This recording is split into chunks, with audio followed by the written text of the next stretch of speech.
Hi, I'm Blake Ewing, and on behalf of the Soundiron team, I'm very excited to introduce the Sonespheres series to you. In this first volume, Distance, I tried to create a set of tools that are inspirational and useful for all types of musical styles, composers, and producers. I really hope you'll find the samples and sound design included in this volume provide a lush canvas for your songs as you bring them into focus with your own creative methods, and that you personalize them further with manipulation using Soundiron's wonderful Kontakt scripting engine and interface. I've created some custom presets to help you see some of the controls in use, and you can find those in the Instruments folder where you save the library. The sounds range from affected solo instruments like piano and guitar to beautiful, lush pads, and from tense, bowed textures to forward-leaning rhythms. With few exceptions, all of the content in Distance is derived from organic acoustic source material, which I think provides a nice warmth and allows it to blend well with more traditional instruments when needed. It's really an awesome start to a wonderful partnership with Soundiron, and we can't wait for you to try out Sonespheres for yourself. I've created the track Truth as a demo for the library's sounds and as an example of what's possible using Sonespheres in cinematic music.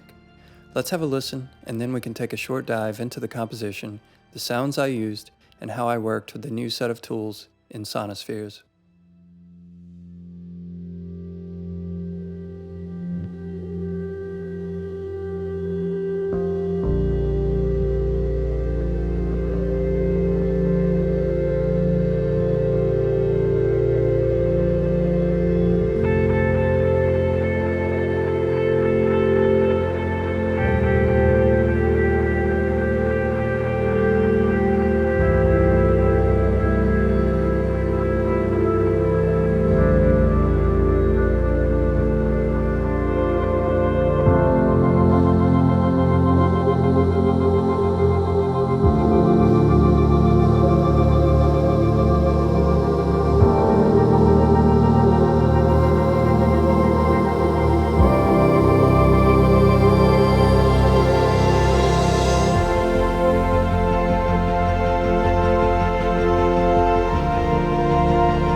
As you can see, I've divided up my project template here by preset banks. So we have piano sounds, guitar sounds, and so on. In approaching this demo, I knew I wanted to have a generally ambient intro, so I chose a preset based on a vocal sample titled Absent.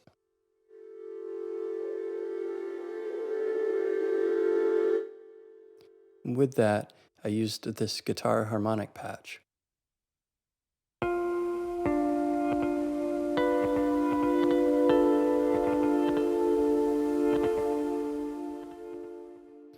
And a warm piano pad.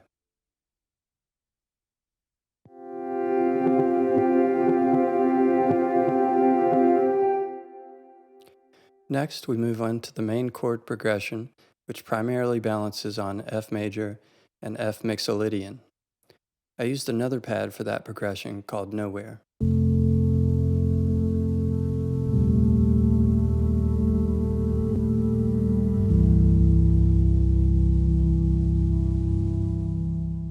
And on top of that, a cool, ethereal guitar.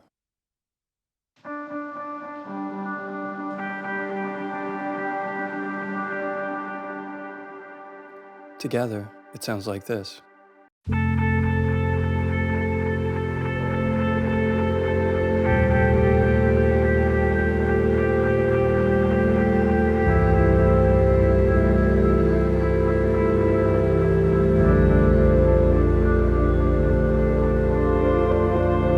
the next transitional section, I bring in some patches from the vocal set of samples, like Cloisters, which is one of my favorites.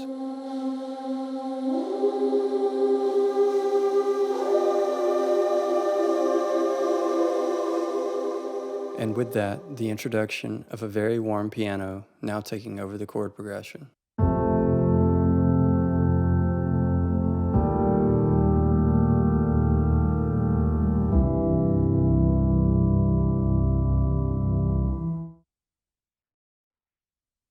And I took the rhythmic patch, Progress, and added an LFO on the volume to give it more of a fluttering pulse.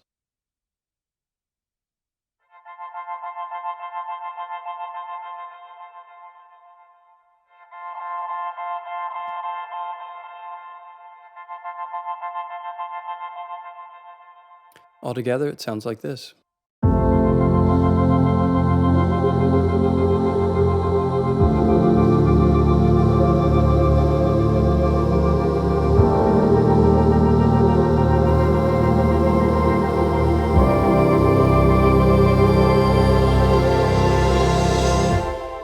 Moving on, we get into the beginning of the build toward the climax of the track.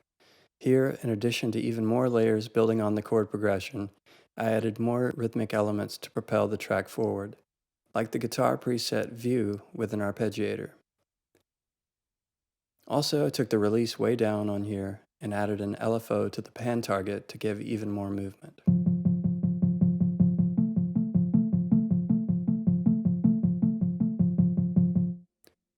That gets the track to this point.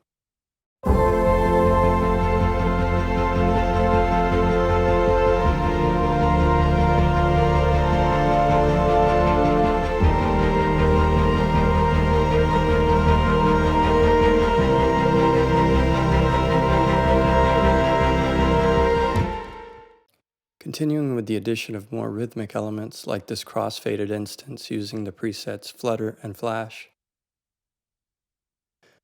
I also made sure to click the sync lock tool here.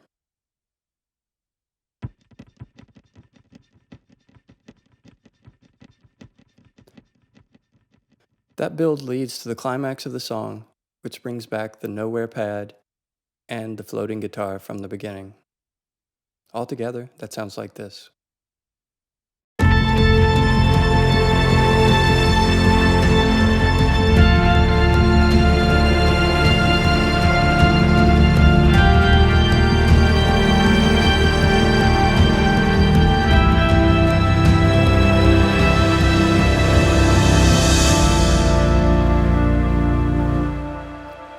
Then to end the track, we strip away lots of the layers added in the build-up and get back to most of the presets we started with, like the vocal pad absent and the prominence of the warm piano chord progression. It ends like this.